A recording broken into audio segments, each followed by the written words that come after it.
नमस्कार।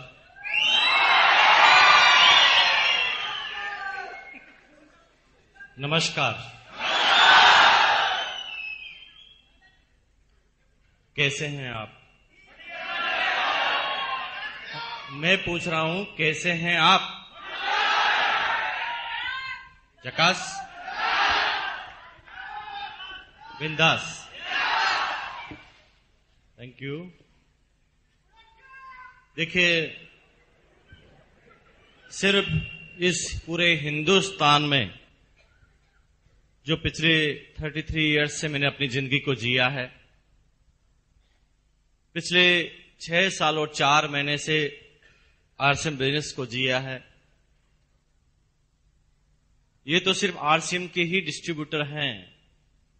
वही royalty achiever और टेक्निकल एचीवर है जिनसे पूछा जाता है कैसे हैं आप, तो बोलते हैं झकास, बिंदास, मजा आ रहा है, फाइन। लेकिन इस हॉल के बाहर चले जाइए, किसी भी आदमी को अचानक रोककर बोलना, इस कोल्हापुर में नहीं, हिंदुस्तान के एक एक स्टेट के रहने वाले एक एक व्यक्ति से 98% आदमियों से पूछना कि क्या हाल चाल है, तो इसका सही जवाब उसके पास नहीं है। जब उसे कहा जाता है कि क्या हाल चाल है, तो वो सिर्फ ऐसे हाथ हिलाता है, वो ये नहीं बोलता कि मजा आ रहा है। सुना आपने कभी? कोई नहीं बोलता मजा आ रहा है। ठीक है, चल रहा है, कोई कहता गुजर रहा है, कोई कहता कट रही है, कोई ये नहीं बोलता मजा आ रहा है ना? देश का प्रधानमंत्री भी नहीं बोलता मजा आ रहा है, राष्ट्रपति भी बोलता नहीं मजा आ रहा है, सारे जितने भी मिनिस्टर हैं किसी ने भी नहीं बोला मजा आ रहा है, कलेक्टर भी नहीं बोलता मजा आ रहा है, एसपी भी बोलता नहीं है मजा आ रहा है, और चपरासी भी नहीं बोलता मजा आ रहा है, क्लर्क भी नहीं बोलता मजा आ रहा है, टीचर भी नहीं बोलता मजा आ रहा है, डॉक्टर, इंजीनियर, चार्टर्ड भी बोलता है मजा नहीं आ रहा, और इस हिंदुस्तान के किसानों को भी मजा नहीं आ रहा। लेकिन आरसीएम के डिस्ट्रीब्यूटर से पूछते हैं क्या हाल चाल है? आप गौर नहीं कर रहे हैं इस बात पर, ऐसा क्यों है? किसी से भी पूछ ले, राह चलते हुए किसी भी आदमी से पूछ ले कि क्या हाल चाल है, वो सही जवाब नहीं देगा।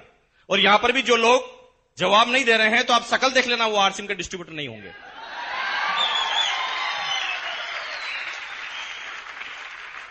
कितनी अजीबो गरीब बात है ना। सब आदमी लोगों को यह बताते हैं कि मैं जिस काम को कर रहा हूं वो संतुष्ट हूं, लेकिन अंदर ही अंदर जब भी वो अपना एक क्वेश्चन अपने ही जीवन से, अपने ही दिमाग से पूछता है कि क्या तुझे मजा आ रहा है, तो अंदर से जवाब आता नहीं बेटा, जिस काम के लिए तू पैदा हुआ वो काम तू नहीं कर रहा, चाहे तू भी डॉक्टर बन गया है। और तभी मिस्टर सतीश पंडित ने, नाम सुना कितने आदमी ने सतीश पंडित का? Very good. मिस्टर सतीश पंडित जो एक जनक, एक अवतार इस बिजनेस में हुए, उन्होंने जब टेक्निकल पर वो पहुंचे थे, वो मेरी ग्रेड डाउनलाइन में से एक थे, और जब वो टेक्निकल पर पहुंचे थे तो उन्होंने मुझे एक कविता लिखकर, शिमला के अंदर हमारी टेक्निकल अचीवर्स की मीट थी, उसके अंदर उन्होंने मुझे वो कविता गिफ्ट दी थी, और उस कविता का शीर्षक था आराम कर, और उसकी चौथी पंक्ति में उन्होंने लिखा था, तू जिसे चाहता उसे चाहता नहीं, इस झूठ से न खुद को परेशान कर, आराम कर। तू जिसे चाहता उसे चाहता नहीं, इस झूठ से न खुद को परेशान कर, आराम कर। कहने का मतलब क्या है? यानी हम बाहर लोगों को यह बता रहे हैं कि हम सुखी हैं, हम डॉक्टर हैं इसलिए सुखी हैं, हम टीचर हैं, हम गवर्नमेंट सर्वेंट हैं इसलिए सुखी हैं, हम इंजीनियर, चार्टर्ड या कलेक्टर हैं इसलिए सुखी हैं। लेकिन अंदर ही अंदर वो हर इंसान जानता है कि जिस काम के लिए वो पैदा हुआ है वो काम वो नहीं कर रहा है। कोई भी आदमी किसी भी एक व्यक्ति में, किसी भी एक काम में संतुष्ट नहीं है। कलेक्टर भी संतुष्ट नहीं है, इस देश का प्रधानमंत्री भी संतुष्ट नहीं है, आम नागरिक भी संतुष्ट नहीं है, किसान भी संतुष्ट नहीं है, इंजीनियर, डॉक्टर, चार्टर्ड, टीचर, कोई भी एक वर्ग ऐसा नहीं है जो संतुष्ट हो। और हर वर्ग को ऐसा लगता है कि सामने वाला आदमी मेरे से ठीक है। इंजीनियर ये कहता है कि डॉक्टर की जिंदगी अच्छी होती है, डॉक्टर ये कहता है कि टीचर की जिंदगी अच्छी होती है, टीचर ये कहता है कि नेता की जिंदगी अच्छी होती है, नेता कहता है कि कलेक्टर की जिंदगी अच्छी होती है, कलेक्टर कहता है कि प्रधानमंत्री की जिंदगी अच्छी होती है, लेकिन सभी जानते हैं कि मेरी जिंदगी तो अच्छी नहीं है। कितनी अजीबोगरीब बात है। क्योंकि संतुष्टि एक ऐसा शब्द है जो एक इंसान को जब वो आम जीवन जीता है तो उसे किसी भी एक क्षेत्र में सारी संतुष्टि एक साथ नहीं मिलती। एक बहुत बड़ा बिजनेसमैन है कोल्हापुर का, माफ कीजिए, उसके पास पैसा है, पैसा तो उसके पास है। आज उसके पास 2 शोरूम है, वो 2 लाख रुपए पर मंथ कमाता है या 4 लाख रुपए पर मंथ कमाता है। लेकिन जब वो अपने काम को बढ़ाएगा, 2 से 4 शोरूम करेगा, तो पैसा कम हो जाएगा कि बढ़ जाएगा? पैसा बढ़ जाएगा उसका। ज्यादा काम करेगा, पैसा उसके पास बढ़ जाएगा। लेकिन दोस्तों, मेरी बात का जवाब देना, क्या पैसा बढ़ जाएगा तो टाइम भी उसके साथ बढ़ जाएगा? पैसा जो जो बढ़ता जाएगा, उसके टाइम की कमी उसको सताने लगेगी। वो और ज्यादा बिजी हो जाएगा जैसे जैसे उसके पास पैसा आता जाएगा। माफ कीजिए, इस कोल्हापुर के रिक्शे वाले के पास टाइम तो बहुत है, पैसा नहीं। यहां के बिजनेसमैन के बाद पैसा तो बहुत है, लेकिन टाइम नहीं। और सिक्योरिटी का तो लेना ही देना नहीं, दूर दूर तक नहीं। कोल्हापुर में उसका शोरूम है, जिस दिन कोल्हापुर में कर्फ्यू लगता है उसका शोरूम नहीं चलता। यस और नो? जिस चीज का वो बिजनेस करता है, जब वो आउट ऑफ फैशन हो जाती है तो भी उसका शोरूम बंद हो जाता है। जिस दिन उसका मैनेजर और कर्मचारी हड़ताल कर देते हैं तो भी उसका शोरूम बंद हो जाता है। यानी कल की कोई भी सिक्योरिटी उसके पास नहीं है। लेकिन प्यार, सम्मान, पैसे से केवल संतुष्टि नहीं मिलती दोस्तों। ये संतुष्टि के एक छोटे छोटे पार्ट्स हैं। अगर ये सारी चीजों को एक साथ मिलाया जाए, प्यार, सम्मान, इज्जत, दौलत, शोहरत, सर्कल और सिक्योरिटी, तो कहीं जाकर बनती है संतुष्टि। और ये सारी चीजें दुनिया के किसी भी फील्ड में एक जगह पर नहीं मिलती सिवाय आरसीएम बिजनेस के।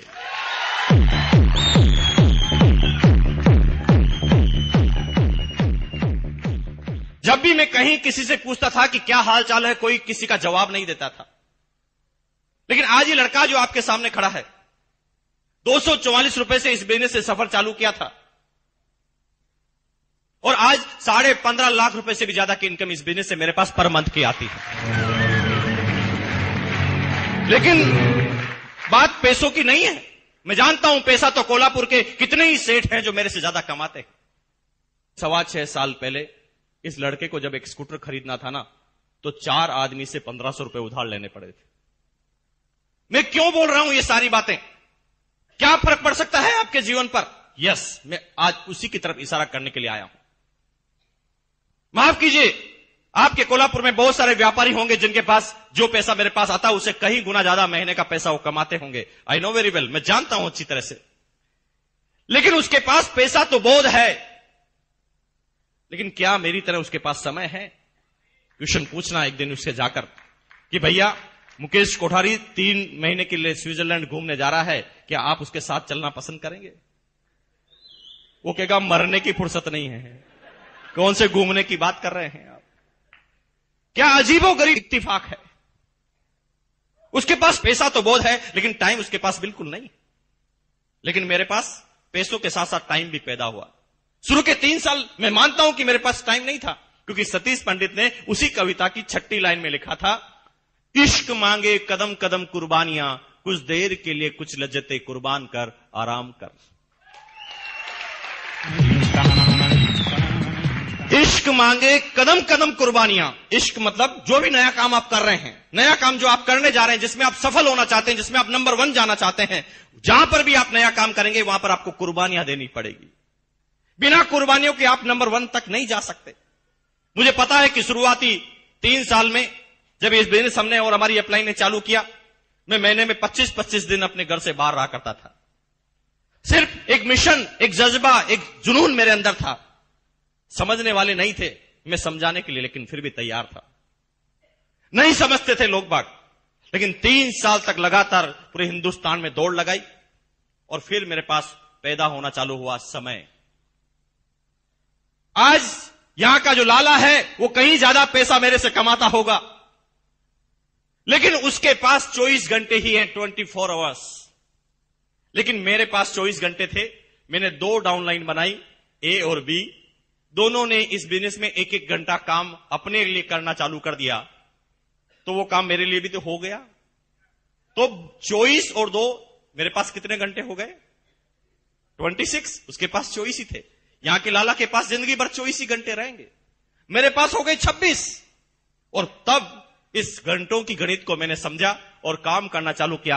आज हिंदुस्तान में 60 लाख से ज्यादा डिस्ट्रीब्यूटर मेरी डाउनलाइन में है। 60 लाख, 60 लाख। अब थोड़ा अंदाज लगाना दोस्तों, थोड़ी गणित लगाना। 60 लाख आदमी आरसी बिजनेस में 1 मिनट भी सोचे, करे नहीं। करना में तो आदमी का हार्ट अटैक हो जाएगा।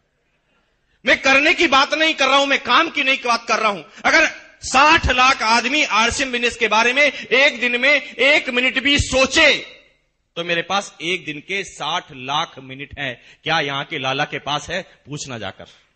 नहीं है उसके पास। उसके पास टाइम की कमी है। जैसे जैसे वो अपने बिजनेस को बढ़ाता जाता है, टाइम उसके पास और कम होता जाता है। लेकिन मेरे पास उल्टा है। जो जो आरसी बिजनेस का टेक्निकल जोर आगे बढ़ता जाता है, उसके पास टाइम भी और ज्यादा पैदा होता जाता है। टाइम भी और ज्यादा पैदा होता जाता है। लेकिन माफ कीजिए, टाइम और पैसा तो एक स्मगलर के पास भी हो सकता है, एक तस्कर के पास भी हो सकता है। एक समय में वो बहुत सारा पैसा कमाकर फ्री हो जाए। लेकिन माफ कीजिए, तीसरी जो बड़ी चीज है वो है सिक्योरिटी। उस स्मगलर को बार बार ये चीज सताती है कि कल मेरे बच्चों का क्या होगा। ये सुनो, उसे ये चिंता सताती है कि कल क्या होगा। इस हिंदुस्तान का एक एक नेता, एक एक प्रधानमंत्री, हर लोग परेशान हैं कि कल क्या होगा। और कल के लिए, कल को सुरक्षित करने के लिए वो ढेर सारा पैसा इकट्ठा कर लेते हैं, फिर भी उसकी सिक्योरिटी उसे नसीब नहीं होती। जिस दिन कोल्हापुर में कर्फ्यू लगता है, जिस दिन कोल्हापुर में बाढ़ आती है, भगवान न करे ऐसा होगा नहीं, मैं जानता हूं, क्योंकि आरसीएम सिटी कोल्हापुर बन गई है। लेकिन अगर जिस दिन ऐसा होता है तो माफ कीजिए, यहां पर किसी आदमी का बिजनेस नहीं चलेगा, लेकिन मेरा चलेगा, क्योंकि लोग बाग नमक खाना तो फिर भी नहीं छोड़ेंगे। वो किसी एक चीज का व्यापार करते हैं तो इसलिए हो सकता है कि उसके एक चीज की जिस दिन आउट ऑफ सप्लाई होगी, एक चीज जिस दिन आउट ऑफ फैशन होगा, तो हो सकता है उसका बिजनेस नहीं चले। लेकिन मेरा चलेगा, क्योंकि मैं किसी एक चीज का व्यापारी हूं ही नहीं। कंपनी नमक बनाती है तो डिस्ट्रीब्यूटर हम और आप ही हैं। कंपनी नमकीन बनाती है तो भी डिस्ट्रीब्यूटर हम और आप ही हैं। कंपनी कपड़े बनाती है तो डिस्ट्रीब्यूटर आप और हम हैं। कंपनी इंश्योरेंस लेकर आती है तो डिस्ट्रीब्यूटर आप और हम हैं। क्योंकि एक बिजनेस तो चलता नहीं, एक आइटम के ऊपर तो हम बिजनेस नहीं कर रहे ना। गुड मॉर्निंग से गुड नाइट 300 प्रोडक्ट हैं, इसलिए सिक्योरिटी ज्यादा है।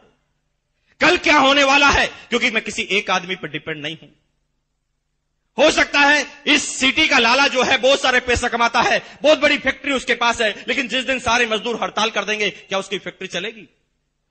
लेकिन मेरी फैक्ट्री में तो कोई मजदूर होता ही नहीं दोस्त। यहां पर तो सारे के सारे सेठ होते हैं, और सेठ अपने काम को बंद करना पसंद नहीं करते। हेलो, टाइम हो गया, पैसा हो गया, सिक्योरिटी हो गया, लेकिन टाइम, पैसे और सिक्योरिटी से क्या संतुष्टि मिल जाएगी? ना, नहीं मिल सकती। टाइम, पैसा और सिक्योरिटी के बाद अगर संतुष्टि मिलती तो टाटा बिरला को संतुष्ट हो जाना चाहिए, बिल गेट्स को भी संतुष्ट हो जाना चाहिए ना। नहीं है वो संतुष्ट, क्योंकि उसके बाद सबसे बड़ी भूख होती है, वो होती सम्मान की। मैं एक क्वेश्चन आपसे पूछता हूं, आप इस बिजनेस में आएंगे पैसों के लिए? यस और नो? पैसों के लिए इस बिजनेस में आएंगे। एक दिन ऐसा होगा कि आपके पास बहुत बड़ा पैसा आ जाएगा। एक दिन आपके सारे अकाउंट, आपके सारे लॉकर ज्वेलरी से और पैसों से भर जाएंगे। आपकी शादी हो जाएगी, आपके बच्चे भी अच्छे एजुकेशन लेने लगेंगे, आपके पास एक लग्जरी कार भी आ जाएगी, एक बहुत बड़ा बंगला भी, एक बहुत बड़ा मकान, एक बहुत बड़ा महल भी आप खड़ा कर लेंगे। और उसके बाद फिर क्या करेंगे? क्या सोचा है आपने? फिर यहां पर टाई टाई फिश हो जाता है। तो फिर ये सारी चीज तो आज भी है ना टाटा बिरला के पास, तो फिर वो संतुष्ट क्यों नहीं है? क्योंकि दोस्त, इन सारी चीजों के पास जिस चीज की जरूरत पड़ती है वो होती है सम्मान की, वो होता है इज्जत की। फिर उन आदमियों को यह महसूस होता है कि नहीं, समाज में मेरा नाम होना चाहिए, नंबर 1 पर जाना चाहूंगा, लोग बाग मेरी इज्जत करना चाहिए, मैं जिस भी मोहल्ले से निकलूं लोग बाग ये इशारा करना चाहिए कि वो सेठ जा रहा है। यस और नो? और इसलिए वो सारे टाटा बिरलाओं ने बहुत पैसा कमाने के बाद भी सब सारी संतुष्टि नहीं मिली, तो उन्होंने अपना पैसा मंदिर और मस्जिद बनाने में खर्च करना चालू कर दिया।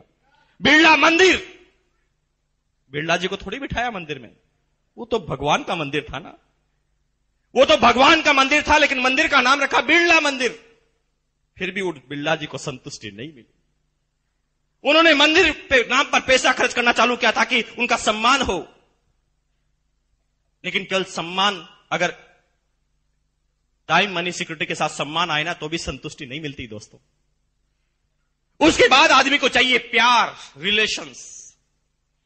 आदमी चाहता है कि मेरे पास जब सब कुछ हो तो लोग मेरे से प्यार करें। मान लीजिए आपको मैं चारों चीजें देता हूं, लेकिन सब लोग अगर आपसे नफरत करने लग जाए तो चलेगा?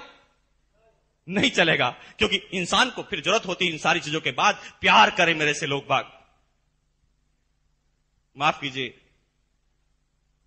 इस कोल्हापुर के लाला के पास ये है क्या? अरे लाला लाखों कमा रहा है इस कोल्हापुर का, फिर भी गालियों पे गालियां खाता जा रहा है। लेकिन क्या है इस बिजनेस में? जो आरसीएम का चेक जब 500 का आता है तो भी लोग वक्त तालियां बजाते हैं, तालियां खींच खींच कर मार रहे हैं 500 के चेक पर।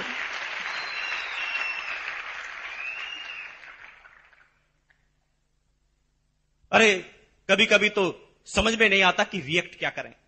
मेरा क्या रिलेशन है इस कोल्हापुर से और यहां पर मैं आया हूं? मेरे खानदान का कोई भी आदमी इस कोल्हापुर में पहले नहीं आया था, और नहीं मेरे पूरे समाज में कोई भी आदमी यहां पर पैदा हुआ था। फिर क्यों करते हैं आप मेरा सम्मान? क्यों देते हैं बुक्के? जब मैं सुबह आता हूं तो मुझे छुपना पड़ता है कि कहीं नजर नहीं पड़ जाए किसी की। लोग बाग प्यार के लिए उतावले रहते हैं, पता चल जाए तो ट्रेन को रोक दे। क्यों भाई इतना इज्जत? किसी नेता की भी तो नहीं करते इतने दिल से इज्जत। क्या रिलेशन है आपका और मेरा? हमारा यहां का रिलेशन है, क्या मिलेगा वहां पर रिलेशन? इज्जत इतनी कि कभी कभी रिएक्ट करना भी मुश्किल हो जाता है।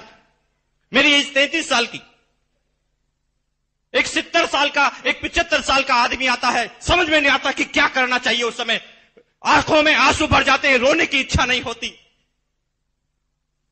समझ में नहीं आता कि ये आदमी ने जो किया है उसका रिएक्शन में क्या करूं। 75-80 साल का आदमी मेरे पैरों में जाकर गिर जाता है, समझ में नहीं आता कि मेरे दादाजी के बराबर आदमी मेरे पैरों में जाकर गिरा है, क्या करना चाहिए मुझे? क्यों है इतनी इज्जत? क्यों है इतना प्यार? लेकिन दोस्त, इज्जत प्यार भी हो जाए फिर भी संतुष्टि नहीं मिलती, क्योंकि फिर आदमी को चाहिए सर्कल। वो चाहे कि इज्जत तो उसके घर वाले तो करे, उसके परिवार वाले करे, उसके समाज वाले करे, लेकिन जब वो बाहर जाए तो क्या करे? जब उसे कोई काम करना हो तो सर्कल किस तरह से काम करे? ये लड़का जो आपके सामने खड़ा है, मैं भीलवाड़ा में पैदा हुआ, मेरे सारे रिश्तेदार राजस्थान के थे। लेकिन दोस्त, एक ताकत इस बिजनेस में, एक नेटवर्क के पास आती है, एक टेक्नोलॉजी के पास आती है। इस कोल्हापुर का कलेक्टर जो नहीं करवा सकता, आरसीएम बिजनेस का टेक्नोलॉजी और एक मिनटों में करवा सकता वो काम, मिनटों के अंदर। मैं अगर राव साहब या भरत सावंत साहब आपसे पूछता हूं कि अगर मैं कोई काम आपको बताऊं तो क्या आप मेरे काम को करने के लिए मना कर सकते हैं? क्यों? वो इसलिए क्योंकि यहां से जुड़ा हुआ है मामला। हेलो, अब क्योंकि वो काम मेरा पहला प्रेफरेंस से करेंगे, चाहे वो रात की 2 क्यों ना बजी हो, लेकिन वो इसलिए क्योंकि रात को 2 बजे मैं भी उनके लिए तैयार हूं। अब एक आदमी राजस्थान में रहता है, उसका सर्कल कहां कहां है? मैं एक छोटा सा एग्जांपल बताता हूं दोस्तों, वहां पर पैसा काम नहीं आता। आप समझना इस बात को, अगर अभी भी आप समझ पाए तो पूरी जिंदगी आपकी चेंज हो सकती है। आज के 4 साल पहले की, 3 साल पहले की बात है। मेरे एक दोस्त थे मिस्टर अरुण, जो भीलवाड़ा के रहने वाले थे, करोड़पति खानदान से बिलोंग करते थे। एक दिन कार में उनकी माताजी और पिताजी कहीं जा रहे थे, एक एक्सीडेंट हुआ। इतना तेज एक्सीडेंट हुआ कि बाहर तो स्क्रैच कम आए, लेकिन अंदर की चोटें बहुत आई। और इतनी तेज एक्सीडेंट हुआ कि यहां जो फेफड़ा था, उस फेफड़ों के अंदर पानी भर गया मदर के। भीलवाड़ा में बहुत ज्यादा मेडिकल की फैसिलिटी अच्छी नहीं होने की वजह से डॉक्टर को बताया गया। डॉक्टर ने ऊपर जहां जहां पर भी खरोंचे आई वहां पर इलाज किया, लेकिन पूरे शरीर का चेकअप नहीं किया। मदर बार बार बोलती थी कि मेरे सीने में दर्द है। डॉक्टर बार बार कहता कि एक्सीडेंट हुआ है तो दर्द तो होगा ना। 15 दिन तक भी दर्द जारी रहा। जब डॉक्टर को बात समझ में नहीं आई तो उन्होंने रेफर किया। पड़ोस का एक जगह है, डिस्ट्रिक्ट है उदयपुर, नाम सुना आपने? उदयपुर में रेफर किया। वहां पर मेडिकल थोड़ी इंप्रूव है। तो वहां के डॉक्टर ने जब चेकअप किया तो इमीडिएट बताया चेकअप के बाद कि आपके फेफड़ों में पानी भर चुका है और इसको भरे हुए 15 दिन हो चुके हैं। अगर ये 4 दिन में ऑपरेशन नहीं होता है तो हम नहीं बचा पाएंगे इनको। तो उसके फादर पैसे वाले थे, उन्होंने कहा ओके, कितना पैसा फेंकना है, मैं फेंकने के लिए तैयार हूं, आप ऑपरेशन कीजिए। तो उन्होंने कहा नहीं दोस्त, हमारे इंडिया में ये टेक्नोलॉजी उपलब्ध नहीं है। इंडिया में 2 ही स्पेशलिस्ट हैं जो इस चीज का इलाज कर सकते हैं। दोनों बाहर से रिटर्न आए हैं, एक है चेन्नई में और दूसरा है बॉम्बे में। दोनों डॉक्टरों से फटाफट एड्रेस लिया और दोनों डॉक्टरों से जब फटाफट संपर्क करने की कोशिश की, अपॉइंटमेंट लेने की कोशिश की, तो पता चला कि वो बहुत बिजी डॉक्टर हैं, कोई भी अर्जेंट पेशेंट को नहीं लेते। आज अगर आप उनसे अपॉइंटमेंट मांगे तो 4 महीने बाद का मिलता है, लेकिन ऑपरेशन करना था 4 दिन में। मेरे दोस्त के फादर इतने पैसे वाले थे कि वो उस एक ऑपरेशन पर 1 करोड़ रुपए भी खर्च कर सकते थे, लेकिन उनका पैसा अब काम नहीं आ रहा था। वो लाचार थे, पैसा उनके पास बहुत सारा था लेकिन अब काम नहीं हो पा रहा था। उस समय मेरा जाना वहां पर हुआ। मेरे पास भी कोई इलाज नहीं था, लेकिन जब मुझे पूरी बात उन्होंने बताई तो मैं भी परेशान हो गया कि क्या करना चाहिए, इसका क्या इलाज है। तो मेरे दिमाग ने अचानक थोड़ा सा काम करना चालू किया। मैं कंपनी में गया, आरसीएम बिजनेस, क्योंकि भिलवाड़ा की कंपनी है, मैं कंपनी में गया। मैंने वहां के क्लर्क को एक आइडिया दिया। मैंने कहा भैया मेरी डाउनलाइन में जितने भी आदमियों के नाम के आगे DR लिखा हुआ है, डॉक्टर लिखा हुआ है, उसकी एक लिस्ट चाहिए मुझे। उन्होंने फटाफट एक प्रोग्राम लिखा, इंटर दबाया और सारे डॉक्टरों की लिस्ट मेरे सामने आ गई। मैंने कहा ये बात में मैं एक्सपर्ट नहीं हूं, मैं कोई राय नहीं दे सकता, हो सकता है कोई डॉक्टर मुझे इस बात की राय दे पाए। पहले ही नंबर पर आया डॉक्टर दवे, हिम्मतनगर, गुजरात। उनका नाम सुनते ही मैं समझ गया उस आदमी को मैं जानता था। मैंने फटाफट डॉक्टर दवे को फोन लगाया। फोन लगाकर जब मैंने पूरी हिस्ट्री बताई, और हिस्ट्री बताने के बाद मैंने चेन्नई के जो डॉक्टर थे उनका नाम मुझे अब ठीक से याद नहीं है, मैंने उनका नाम बताया। उन्होंने आश्चर्य से कहा अरे वापस बोलना, क्या नाम बताया आपने? मैंने जब वापस नाम बताया तो उन्होंने कहा ऐसा है कि इतना अर्जेंट मामला है तो मैं अहमदाबाद से मुंबई आता हूं, मुंबई से चेन्नई की फ्लाइट पकड़ता हूं और आप सीधे अपनी मदर को लेकर चेन्नई पहुंचिए। मैंने कहा डॉक्टर साहब इतने कॉन्फिडेंस से आप कैसे बोल सकते हैं? हम 10 बार बात कर चुके हैं, वो डॉक्टर बात करने तक के लिए तैयार नहीं होता। 4 महीने बाद की वो डेट देता है, वो कहता है कि अर्जेंट पेशेंट में लेता ही नहीं। आप इतना कॉन्फिडेंस से कैसे कह सकते हैं? वो कहते हैं भैया तुम इस बात की चिंता मत करो, तुम लेकर आओ, क्योंकि he is my class fellow, मुझे मना ही नहीं कर सकता हो। हेलो, यहां पर नहीं हो रहा था पैसों से काम। माफ कीजिए, किसके पास पैसा है जो इसको काम को करवा पाए?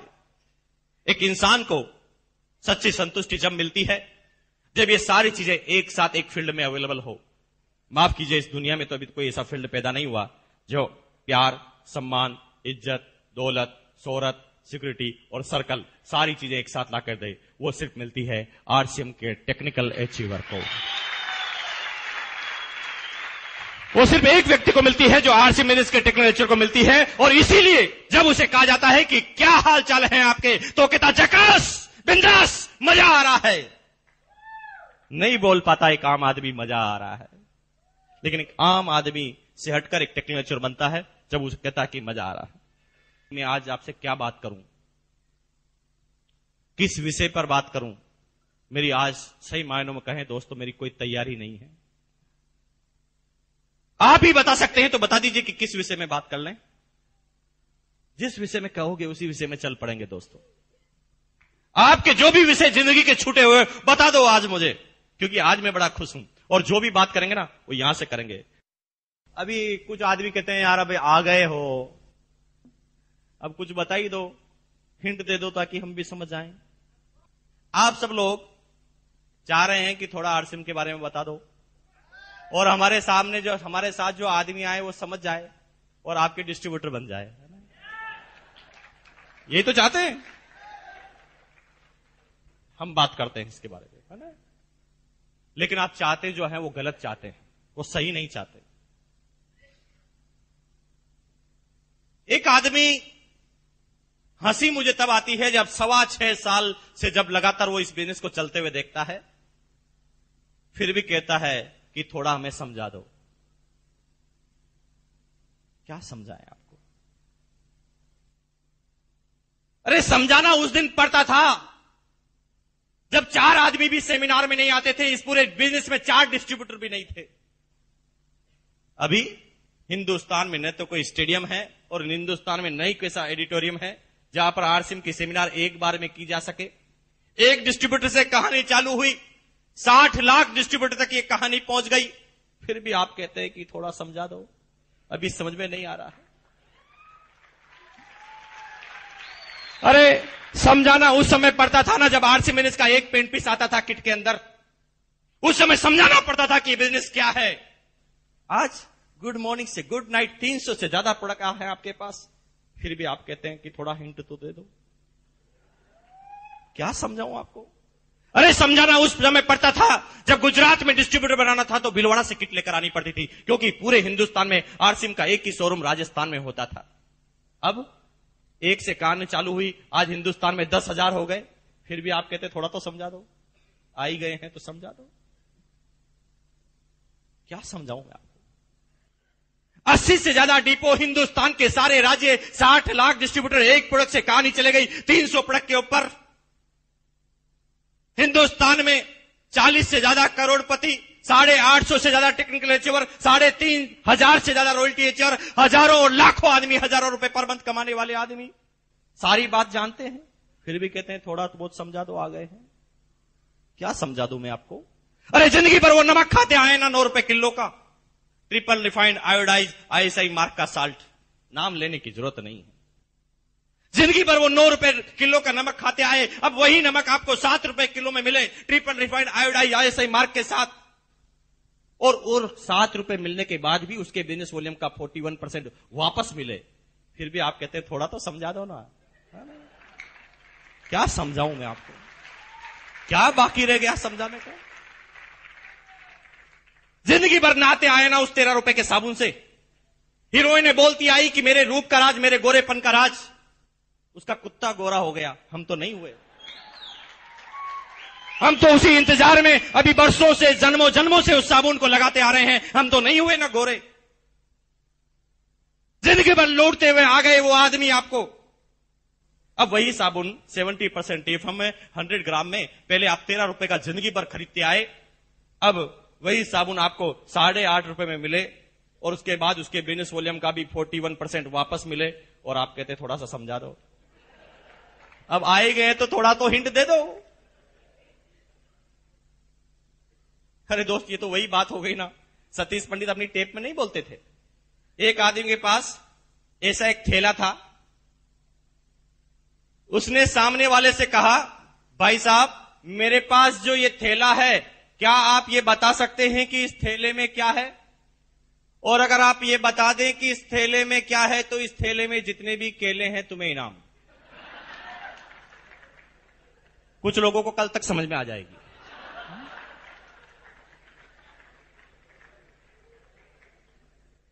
क्या आप बता सकते हैं दोस्त, मेरे पास जो ये थैला है इस थैले में क्या है? और अगर आप ये बता दें कि इस थैले में क्या है तो इस थैले में जितने भी केले हैं तुम्हें इनाम, और अगर तुम ये बता दो कि केले कितने हैं तो 12 के 12 इनाम।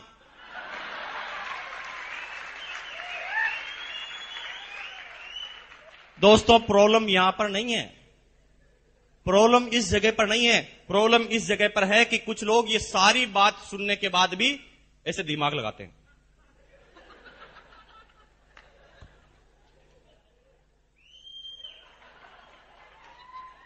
दिमाग लगाकर कहते हैं भैया थोड़ा बहुत समझ में आ रहा लेकिन हिंट दे दो।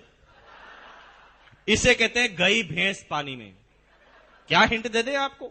सारी बात बताने के बाद भी कहते हैं आप हिंट दे दो। मेरी बात को अच्छी तरह समझ जाना दोस्तों। अगस्त 2000 में मैंने इस बिजनेस को चालू किया। 2001 में झालावाड़ राजस्थान के एक सेमिनार में मेरी एक टेप रिकॉर्ड की गई। उस टेप का नाम था मेहनत रंग लाई। अभी वो टेप मार्केट में अवेलेबल नहीं है क्योंकि उस समय मैं ढंग से बोलना भी नहीं आता था, लेकिन जो शुरुआती डिस्ट्रीब्यूटर हैं सब लोगों ने उस टेप को सुना होगा। और वो 2000 की टेप अभी भी अवेलेबल है कंपनी के रिकॉर्ड में, और मेरे पास भी उसकी कॉपी है। उस टेप में 2001 में जब कंपनी का एक प्रोडक्ट था शूटिंग, उस समय बोला था कि भैया समझ जाओ, हिंट देता हूं तुम्हें, ये बिजनेस कपड़े का नहीं है, गलतफहमी में मत रहना कि कपड़े का बिजनेस है। ये बिजनेस जीवन है, जीवन बनाने का बिजनेस है। कल तुम अगर लगे रहोगे, कंपनी प्रोडक्ट लेती आएगी, जब आगे से आगे ये प्रोडक्ट बढ़ेंगे, तुम्हारी डाउनलाइन जब आसाम में भी जाएगी और आसाम में भी डाउनलाइन जब सुबह उठकर भगवान के सामने जाएगी और अगरबत्ती निकालकर बोलेगी ओम जय जगदीश हरे, तो आपके घर में आएंगे हरे हरे हरे हरे हरे हरे हरे हरे हरे हरे हरे। लेकिन 2001 में उन साथियों ने इस बात को नहीं सुना, लेकिन जिन जिन ने भी सुना वो सारे के सारे आज रूबी और स्टार रूबी हैं।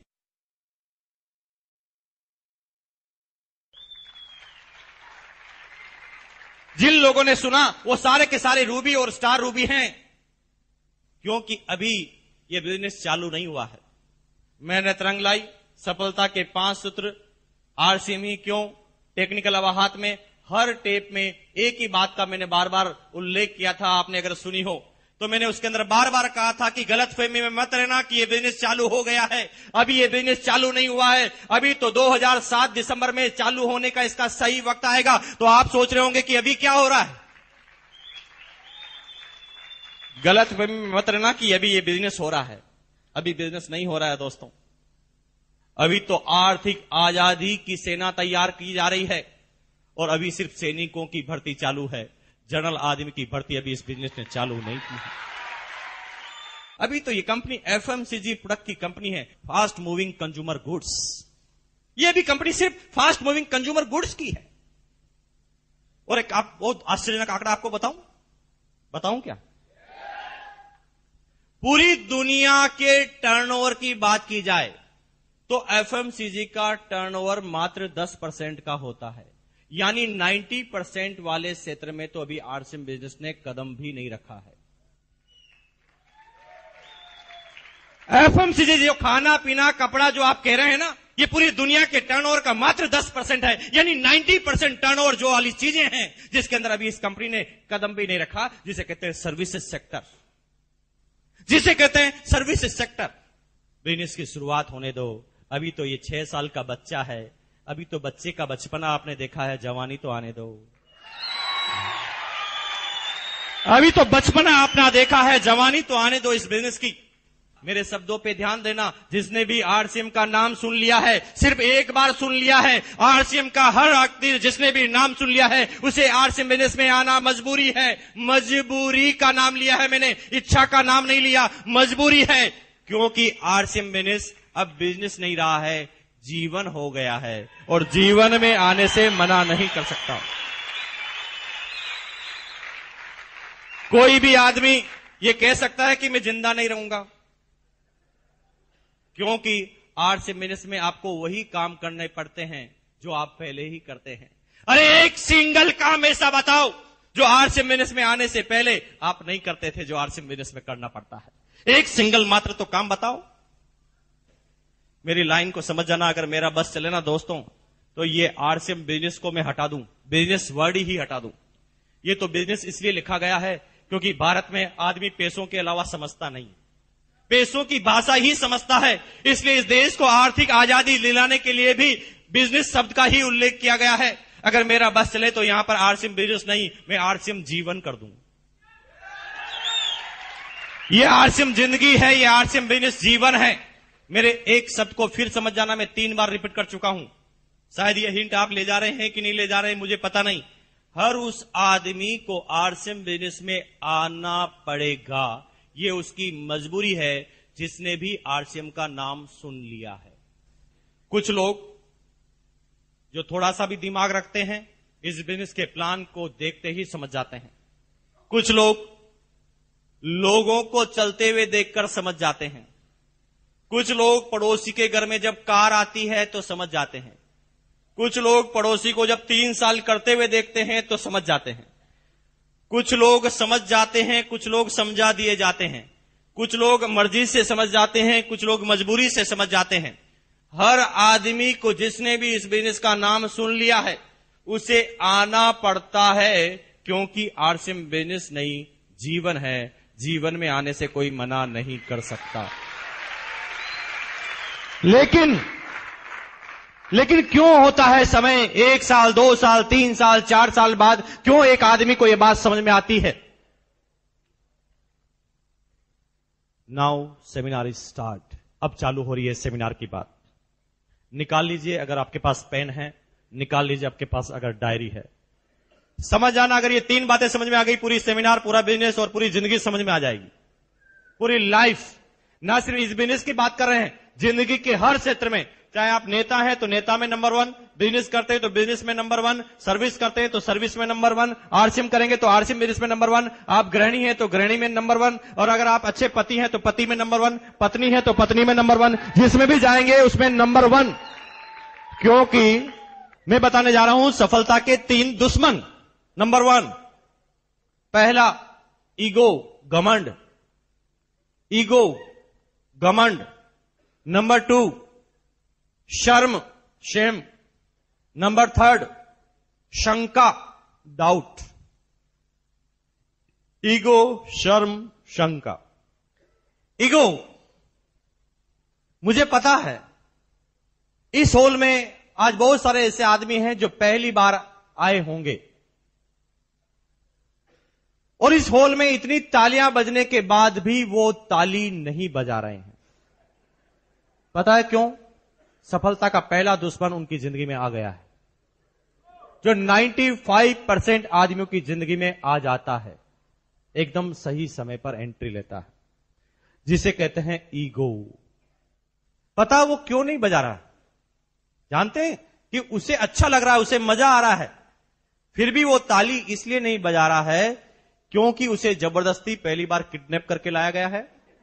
वो आना नहीं चाहता था, वो आने से पहले ही घर पर बार बार बोल रहा था, मुझे मत ले जा, मैं समझूंगा ही नहीं, मुझे समझना ही नहीं, मुझे करना ही नहीं, मुझे मत ले जा भैया, मैं नहीं समझूंगा। अब क्योंकि उसे समझ में भी आ रहा है, फिर भी वो ताली नहीं बजा रहा है, क्योंकि पड़ोसी नहीं देख ले कहीं मैं समझ गया, है ना। अब उसके अंदर ईगो आ गया कि कहीं अब मैं समझ जाऊंगा तो लोग क्या कहेंगे, समझ गया। क्योंकि घर पे तो कह रहा था नहीं समझूंगा, और अभी समझ जाऊंगा तो मेरी इंसल्ट हो जाएगी, और इसे कहते हैं ईगो। ये होते हैं अदृश्य, और जब ईगो आदमी के जीवन में आता है तो आपके सामने से अपॉर्चुनिटी निकलती है, वो डांस करते हुए निकलती है, और आप देखते ही रह जाते हैं, कुछ भी नहीं कर पाते। ईगो एक ऐसी चीज है जिससे नजर तो नहीं आती, लेकिन जीवन में उसका एक बहुत बड़ा असर आ जाता है। बहुत सारे आदमी को जब ये बिजनेस प्लान आप बताने की शुरुआत करते हैं, बहुत सारे आदमी शुरुआत से पहले ही आपको रोक देते हैं। आई नो वेरी वेल, मैं जानता हूं। जो ही आप बैग निकालते हो, कहते नहीं कहना, नहीं आता, ऐसा बहुत सारे आते जाते, सुनेंगे नहीं आपकी बात। एक दिन एक आदमी मुझे भी मिल गया। जब ईगो आता है तो आदमी दूसरे वाले आदमी को नीचा गिराने की कोशिश करता है। जब ईगो आता है तो वो जिंदगी में सारे जो भावनाएं, उसके प्लस पॉइंट, उसके माइनस पॉइंट, सबको डब्बे में डाल देता है और सामने वाले आदमी को गिराने की कोशिश करता है कि कैसे भी ये आदमी मेरे से आज जीतना नहीं चाहिए। एक आदमी को जब मैंने प्लान बताना चालू किया तो उसने 15 मिनट तक तो मेरी बात ही सुनना चालू नहीं किया। उसने बक बक बक बक बक बक, मैं एक शब्द बोलूं वो 10 बोले। मैंने कहा भैया तू खाली हो जा पहले। जब वो खाली हुआ तो मैंने कहा मेरी बात भी 2 मिनट सुन ले, तेरी 10 मिनट सुनी। तो मैंने जब ऐसा कहा तो उसने कहा ठीक है सुनाओ। जब मैंने सुनाना चालू किया और मैंने बार बार उनसे क्वेश्चन पूछे तो उस हर क्वेश्चन का आंसर यस यस यस वो करता गया, और कुछ समय बाद उसे ये बिजनेस प्लान समझ में आ गया। मैं जानता हूं कि उसे ये बिजनेस प्लान समझ में आ गया, लेकिन आ गया ईगो, क्योंकि पहले उसने मना कर दिया। अब क्योंकि पहले उसने मना कर दिया तो अब उसके समझना ईगो सामने आया। अब वो मुझे गिराने के लिए, अब मुझे वो नीचा दिखाने के लिए कुछ भी करने के लिए तैयार था। उसने कहा भैया ठीक है, मान लिया कि आपकी कंपनी अच्छी है, बढ़िया है, इनकम आती है, सब कुछ अच्छा है, लेकिन आपके साबुन पर आईएसआई मार्क क्यों नहीं है? मैंने कहा भैया माफी दे दो, गलती हो गई, लगवा देंगे। और क्या बोलता मैंने कहा भैया माफी दे दो, गलती हो गई, लगवा देंगे, कल कंपनी से बोल देंगे, कल छाप लगा देगी। लेकिन आप मुझे बताओ ना कि आप कौन से आईएसआई मार्क के साबुन से नहाते हो? वो कहता लक्स। मैंने कहा लक्स पे तो नहीं आता। वो कहता हमाम। मैंने कहा हमाम पे भी नहीं आता। वो कहता किसी पे तो आता होगा। मैंने कहा चुप, जब तू नहाता नहीं है तो तुझे क्या फर्क पड़ता है?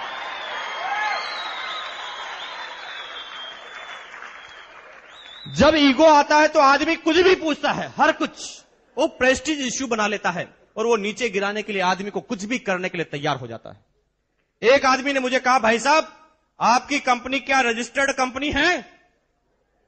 मैंने कहा भैया किसमें करवाएं? भाई किसमें रजिस्टर्ड करवाएं तू ही बता दे। वो कहता किसी में तो होती होगी। मैंने कहा चुप, जब तुझे पता नहीं किसमें होनी चाहिए, जब तुझे पूछने का अधिकार क्या है? यूं ही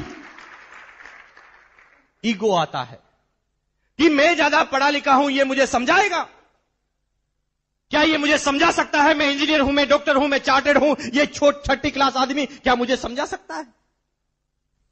परफेक्शन इज पैरालिसिस। अगर आप सोचते हैं कि मैं सीख चुका हूं, जान चुका हूं, मैं परफेक्ट हो चुका हूं, तो समझ लो आपको लकवा लग चुका है। अब आप आगे नहीं जा पाएंगे क्योंकि आप समझने की शुरुआत में ही रुक गए हैं। क्यों होता है इस हिंदुस्तान में? एक आईआईटी पास इंजीनियर जब वो हिंदुस्तान में दुनिया के सबसे टफेस्ट कंपटीशन को देता है और आईआईटी इंजीनियर बनता है, नाम सुना है आपने? एक आईआईटी इंजीनियर में औसतन धीरूभाई अंबानी से भी 10 गुना ज्यादा दिमाग होता है, लेकिन वो सारे के सारे आईआईटी इंजीनियर धीरूभाई अंबानी के यहीं पर सर्विस करते हैं। क्योंकि एक विषय में ज्यादा जानकारी के बाद उनके अंदर पहला सफलता का चंपालाल आ जाता है, जिसे कहते हैं ईगो। वो बार बार ये कहता है कि अच्छा ये मुझे समझाएगा। वो लोगों की बात ही नहीं सुनता और धीरूभाई अंबानी फिर भी 10वीं पास होते हुए 65,000 करोड़ पर क्यों पहुंच जाता है?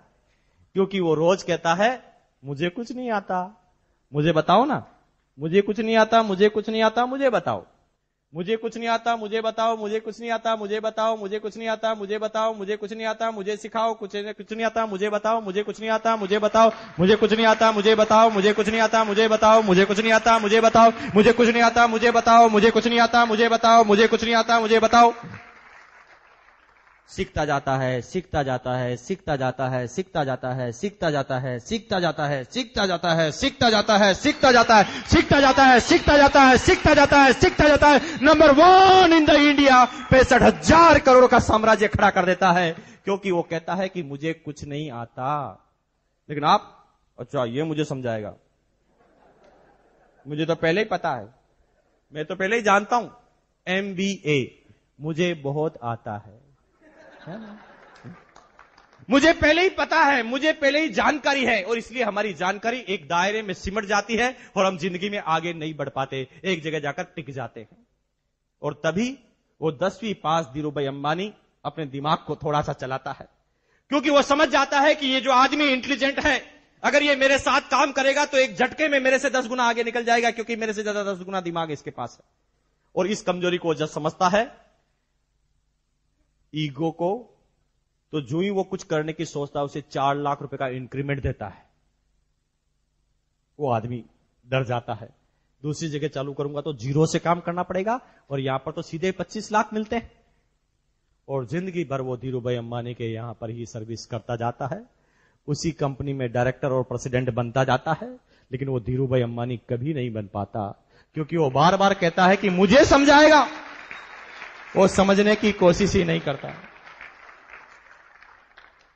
अगर आप समझना चाहें ना दोस्तों, मेरे शब्दों को समझना, अगर आप समझना चाहें तो नाली में पड़ा हुआ शराबी, 4 साल का बच्चा और दुनिया का सबसे बड़ा पागल भी आपको समझा सकता है। और अगर आप समझना नहीं चाहें तो ऑक्सफोर्ड यूनिवर्सिटी का प्रोफेसर भी आकर आपको कुछ नहीं समझा सकता। आज मुझे वो समय याद है, आज के 4 साल पहले की बात है, मेरी उस समय 3 साल की गुड़िया ने मुझे टूथब्रश करना सिखाया। कितनी अजीब गरीब बात है। तो क्या मुझे 32 साल से टूथब्रश करना नहीं आता था? मैं गर्व से बोलता हूं कि मुझे नहीं आता था। एक दिन संडे की बात थी, महीने का अंतिम संडे, मेरी कोई सेमिनार नहीं थी, मैं घर के बाहर निकलकर गार्डन में ब्रश कर रहा था और मेरी गुड़िया पूंछ की तरह मेरे पीछे पीछे पकड़कर घूम रही थी, मुझे पता भी नहीं। अचानक 3-4 मिनट बाद मेरी जब निगाहें गई तो मैंने पूछा क्या है? तूने कहा डैडी छी, इतने बड़े हो गए अभी तक ब्रश करना नहीं आता। शुक्र है भगवान का, अल्लाह का, परवरदिगार का कि मैं उस समय आरसीएम बिजनेस में था, मेरे अंदर ईगो गायब हो चुका था। तो मैंने पूछा कि नहीं, क्या गलती है?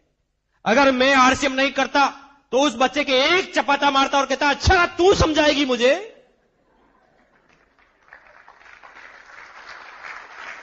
मैंने उससे कहा क्या गलती है?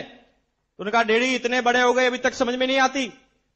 हमारी मैम ने बताया है कि आपके दांतों की, आपकी टीथ की जो लाइन है वो तो स्ट्रेट है और आप ब्रश को यूं घुमा रहे हैं। हमारी मैम ने बताया कि ऐसे बोलो, zig zag zig zag zig zag zig zag zig zag. Mukesh Kothari ने एक ही चाटा अपनी गर्दन पर लगाया कि बेवकूफ हो गया, 32 साल से ब्रश करना नहीं आता, 4 साल के बच्चे ने तुझे सिखा दिया। गलतफहमी में मत रहना दोस्तों। सीखना चाहें तो 2 साल का बच्चा, 4 साल का बच्चा नाली में पड़ा हुआ शराबी और दुनिया का सबसे बड़ा पागल भी समझा सकता है। और नहीं समझना चाहे ना दोस्त, और ठान ले कि मैं समझूंगा ही नहीं, तो कोई नहीं समझा सकता, चाहे दुनिया का सबसे बड़ा प्रोफेसर भी आकर आपको कुछ समझाए, नहीं समझ में आएगा। ईगो, अगर जिंदगी में कामयाब होना चाहते हैं तो आज ईगो को यहां पर रख के जाना।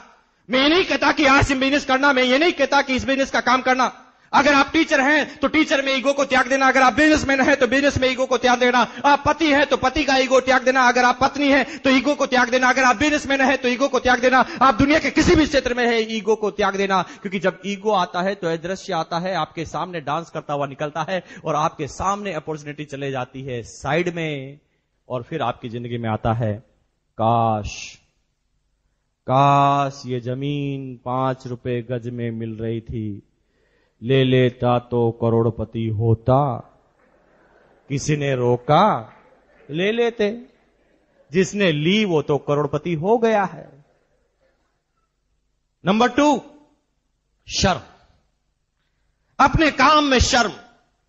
और कहते हैं ना दोस्त, जब किसी इंसान को अपने ही काम में शर्म आना चालू हो जाती है ना, तो समझ लो ये दुनिया का सबसे बड़ा दूसरा नंबर का दुश्मन है। जो भी आदमी अपने काम से शर्म करते हैं वो कहीं पर नहीं जाते, क्योंकि कामयाबी का पहला ही मंत्र है, वो है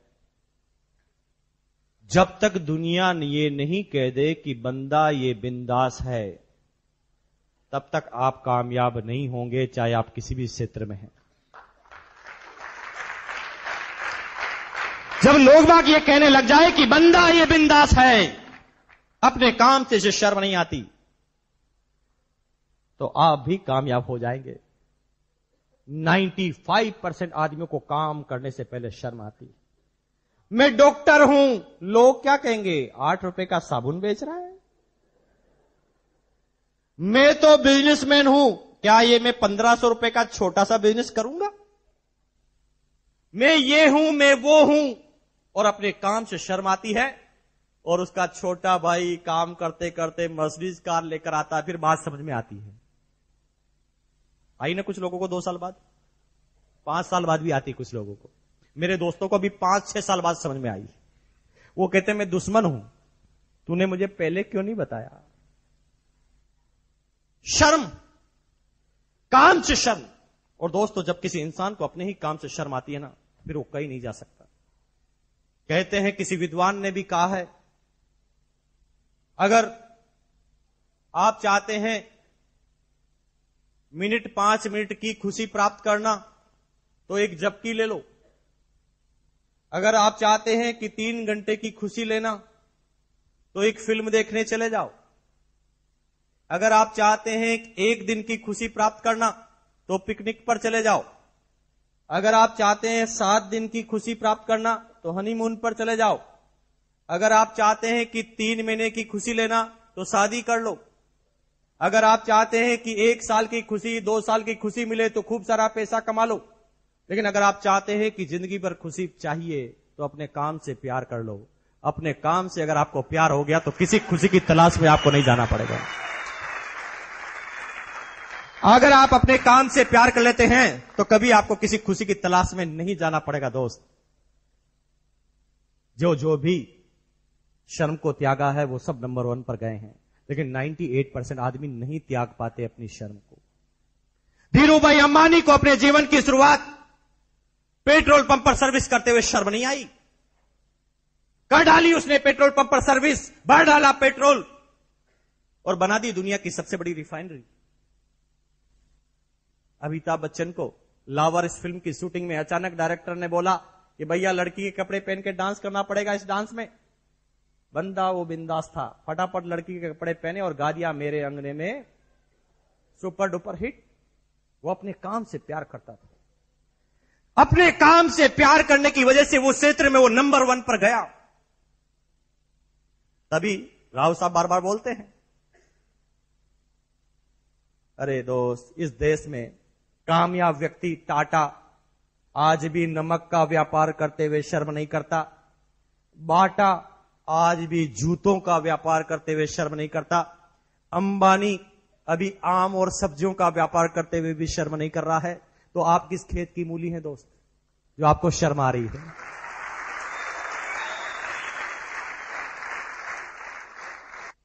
तीसरा है शंका, डाउट।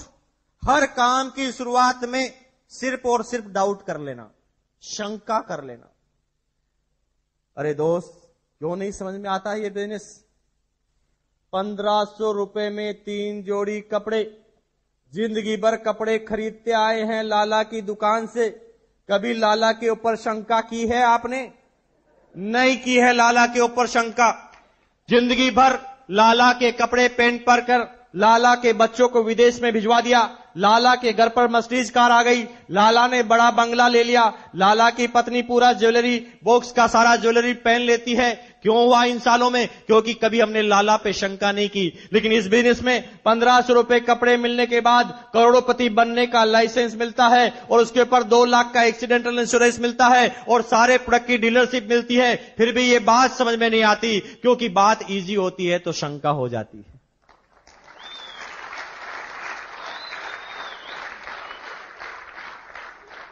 एक बहुत बड़ी बात बता रहा हूं दोस्तों, मैं यहां पर राजस्थान का राजस्थानी बनकर बात नहीं कर रहा हूं, मैं हिंदुस्तान का हिंदुस्तानी बनकर बात नहीं कर रहा हूं, मैं किसी जाति धर्म का बात नहीं कर रहा हूं, मैं आरसीएम की वजह से यहां पर बात नहीं कर रहा हूं। मैं जो बात कर रहा हूं एक सच्चा आदमी बनकर बात कर रहा हूं। मेरी बात को समझना।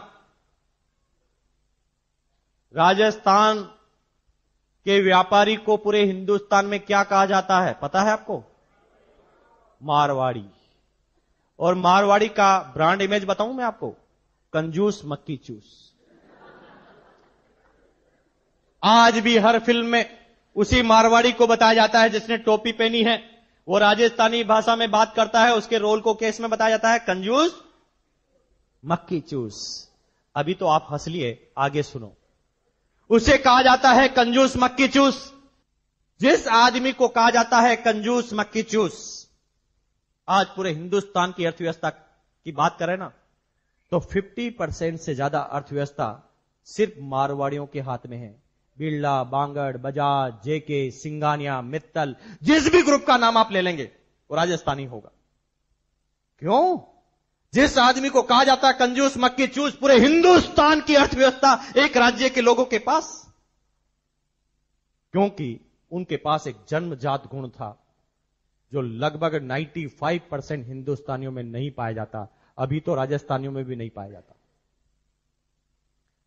वो बिजनेसमैन उस समय जब भी किसी आदमी के साथ व्यापार करते थे, जब भी किसी आदमी के साथ बिजनेस करते थे, तो बिजनेस करने से पहले अपने ही दिमाग से एक क्वेश्चन पूछते थे, बता दिमाग, मैं जो इस आदमी के साथ बिजनेस करने जा रहा हूं, इससे मेरा क्या फायदा होगा? वो सिर्फ एक लाइन पूछते थे कि मेरा फायदा क्या होगा। लेकिन दुनिया ये पूछती है कि मेरा फायदा छोड़ो, इसका क्या फायदा होगा? इसलिए बात समझ में नहीं आती।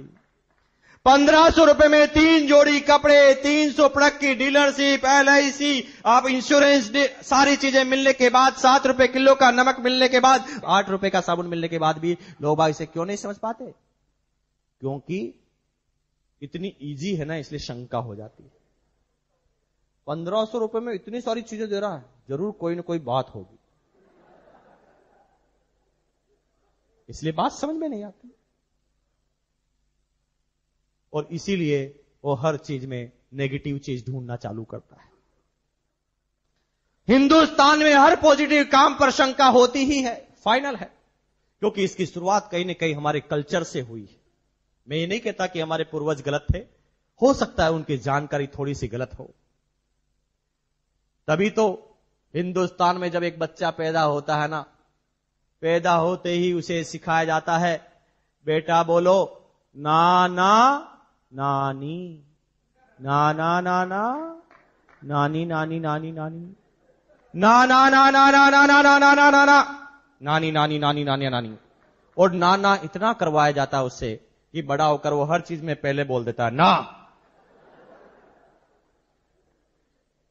आपके घर पर कोई मेहमान आता है, आप पूछते हैं चाय पियोगे? ना, अभी पी के आया हूं। अच्छा, कोई ऐसा मेहमान आया आपके घर पे, जो ही आपने कहा पियोगे चाय? हाँ हाँ लाओ अभी पीता हूं। कोई आया क्या ऐसा? क्योंकि उसे बचपन से ही सिखाया गया है, बेटा सबसे पहले क्या बोलो? कोई की काम की शुरुआत के बीच में पहले क्या बोलो? ना। चाय पियोगे? ना। पी लो ना, ठीक है। खाना खाओगे? ना, अभी खा के आया हूं। शकल से लग रहा 3 दिन से भूखा है, फिर भी यही बोलेगा अभी खा के आया हूं। फिर ज्यादा बोलो खा लो ना, ठीक है। खाना चालू करेगा और खाएगा तो आपसे 3 गुना खा जाएगा, लेकिन पहले क्या बोलेगा? क्योंकि उसे कहा गया बेटा हर काम के बीच में बोलो ना। और तभी 1500 रुपए में 3 जोड़ी कपड़े, 300 प्रोडक्ट की डीलरशिप, आने वाले समय में सारे प्रोडक्ट की डीलरशिप की गारंटी, एक्सीडेंटल इंश्योरेंस फ्री में, और आपको अकाउंट भी मिलता है फ्री में, 0 बैलेंस में अकाउंट, और सारी जानकारी सारे प्रोडक्ट मिलने के बाद भी कोई आदमी आपको बताता आरसीएम करोगे? ना, सब लूट गए हैं, बर्बाद हो गए हैं, ये हो गए हैं, नहीं कर सकता। ज्यादा बोलोगे तो कर लेगा, क्योंकि हर ना अंतिम ना नहीं होती। अरे छोटे से बच्चे से पूछ लो, इतना छोटा सा बच्चा भी समझ जाता, हम इतने बड़े हैं फिर भी नहीं समझते। बेटा बताओ, एक है हां, एक है ना, क्या है? हाँ और ना। और ना। और ना अगर मर गया तो क्या बचेगा? हाँ। यही तो बताने आया हूं भैया। थैंक यू, बैठो। देखिए, इतना छोटा सा बच्चे ने बता दिया कि ना के बाद क्या बचा, लेकिन आप एक बार सुनते हैं परेशान होता, कोई बनता ही नहीं। अरे बेचारा बचपन से उसे सिखाया गया, पहली बार में क्या बोलो? आप क्यों परेशान हो रहे हैं? वो बोलेगा ना, आपने भी तो पहली बार में ना बोला था।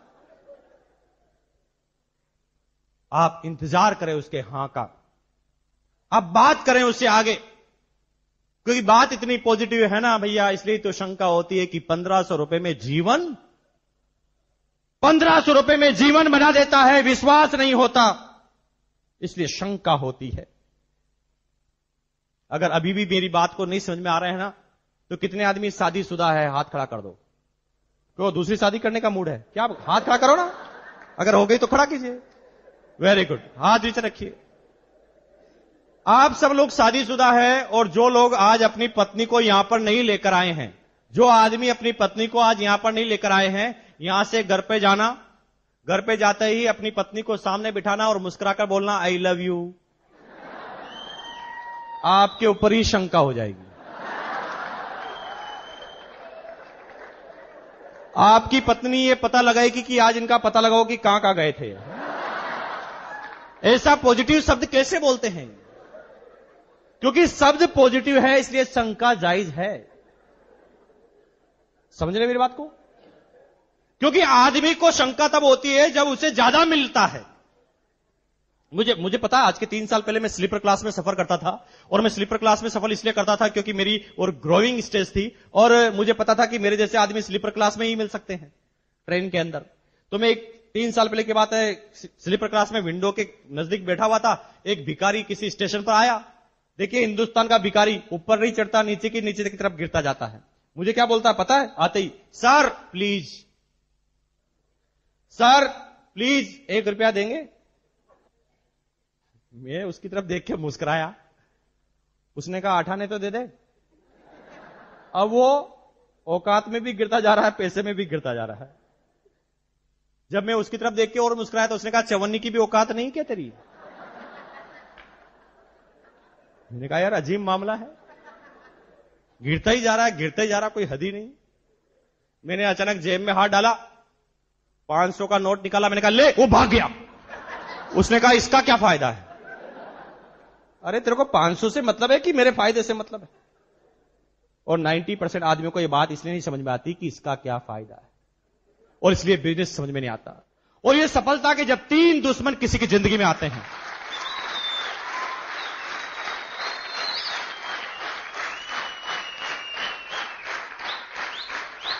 और सफलता के ये 3 दुश्मन जब किसी की जिंदगी में आते हैं, जो होता है ईगो, शर्म और शंका, तो एक अच्छी खासी जिंदगी भगवान से दी हुई 84 लाख योनियों के बाद छटनी होकर जब आपको मानव जीवन मिला, उसके बाद भी एक इंसान कहता है कि मैं संतुष्ट नहीं हूं, मैं दुखी हूं, मैं परेशान हूं। अरे मानव जीवन मिलने के बाद भी कोई आदमी कहता है दुखी हूं, तो भैया क्या होता जब आपको भगवान 84 लाख योनियों के बाद आपको इंसान नहीं बनाता, मच्छर बना देता, आप क्या कर लेते? आपके हाथ में क्या था? कोई भी आदमी पकड़कर मसल कर फेंक सकता था, उसने इंसान के रूप में आपको पैदा किया। अरे वो भगवान चाहता था ना तो आपके 4 टांगे भी लगा सकता था, लेकिन उसने 2 ही टांगे लगाई, ऊपर दिमाग लगाया।